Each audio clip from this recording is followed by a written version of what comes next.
My name is Tim Ria, host of Digital Health Live at CES 2015. We're here at the WebMD Lounge. If you hear any sound, it's because we're actually in the actual conference. There's 800 people over in the other room, and we're grabbing the hottest speakers in the world who are just coming off stage. So we have Brendan Gallagher with Digitas Health LifeBrands. How you doing? That's right. Hi, Tim. How you doing? I'm good. So where'd you fly in from? Philadelphia, actually. It's our headquarters. We have a little over 400 people in that office. Cool. So what's your background? So my background's entirely in digital agencies. Started out in New York at the beginning of the bubble, and went through the whole bubble and survived my way through it until I found healthcare, and I haven't looked back. Very cool. So what was the panel topic you're part of today? The future of digital health technology, I think, in 10 minutes or less. Yeah. What do you actually do?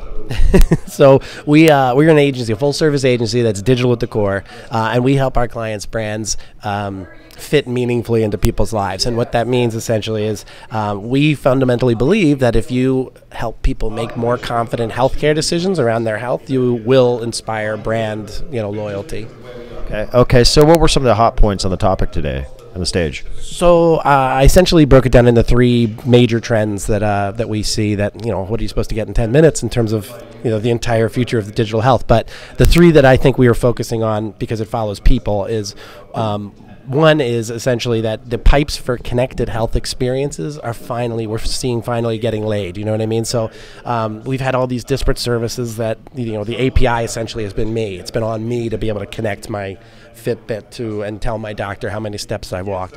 And now we're starting to see things like HealthKit with some really promising outcomes data so far, from places like Duke University and Ochsner down in Louisiana, where there's actually CPT codes now for connecting HealthKit to your EMR. So it's fairly nascent still, but I think that foundation for having connectedness, we've been saying connected health for years, but that the technology and the APIs are finally starting to be there. So that was one.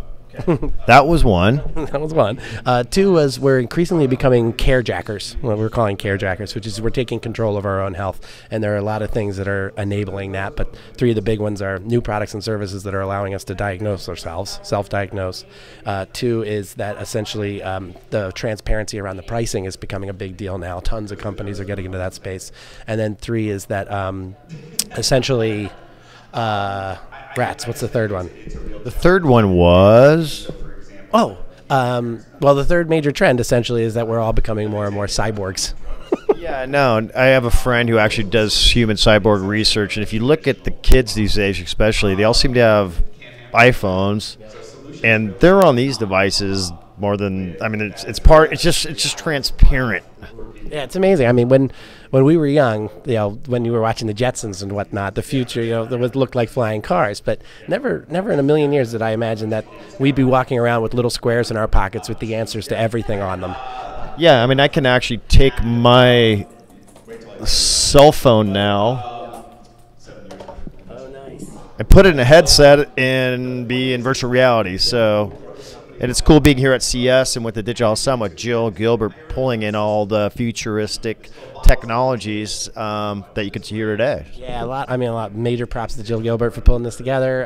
It's been an amazing time. CES is just so wonderfully overwhelming, and it's just been an absolute pleasure to be here. So 2015's coming up. We're here. What's going to happen this year? We got Apple Watch coming out. What are the big things that we're going to see this year, and how's it going to change the game? Well, I think we're going to, again, getting back to those trends, we'll see that connectedness continue to happen. Apple Watch, I think, will be another cog in that connected health puzzle. It would be nice to see a lot of developers jumping on board really fast. They have already opened the SDK for it. But I think we're going to see, the process to making sure something is clinically relevant and true. It probably shouldn't be rushed. If you look at guys like AliveCore and how long it took them to get that algorithm, which is, that's an important piece. I really like what UCSF is doing with Samsung. They're opening that whole system. There's a lot of money flowing into the space. So what's next for you?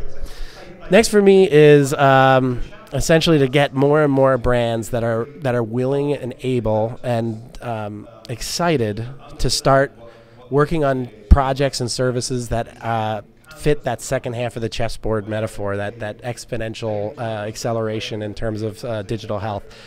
Fearless clients that aren't afraid of their own institutions, that are hybrids, that love to break down barriers and collaborate to create new products and services that aren't just necessarily ad campaigns.